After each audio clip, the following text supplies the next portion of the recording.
kids in. Now, if you're a big fan of movies, an annual event for you is just around the corner. Eric Freezy with the Cedar Rapids Independent Film Festival joins us now. Eric, thank you so much for being here. Thanks for having me. So tell us a little bit about the festival. What can people expect?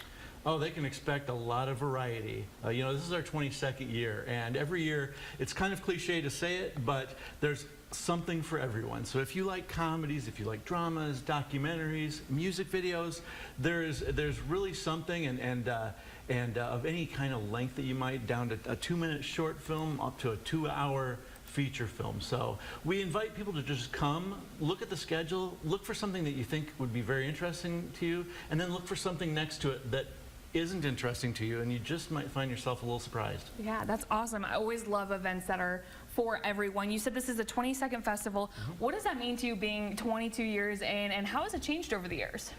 It's great. It's exciting.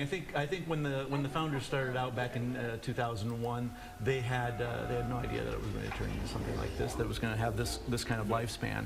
And it's really interesting to watch as the filmmakers have evolved, as filmmaking itself has evolved. It used to be you had a prohibitive cost as far as getting the equipment and things like that, and now you're carrying around essentially a film studio in your pocket every day.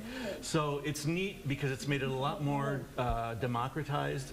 People that couldn't have gotten into film prior are now turning out stories and doing great things, because of course the main thing is storytelling. You always want to have a good story. You always want to be able to tell a good story.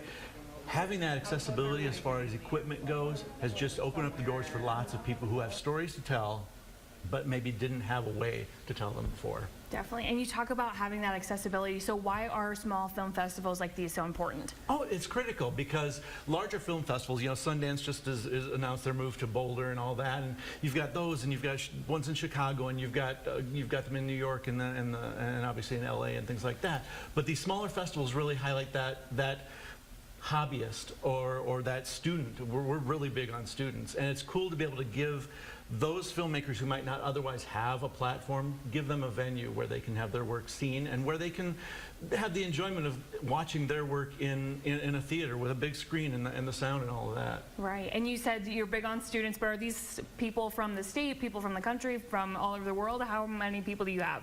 The cool thing about our festival has always been that there's an Iowa connection. And a lot of people say, wasn't that quite limiting? Don't you just get ag films or something like that?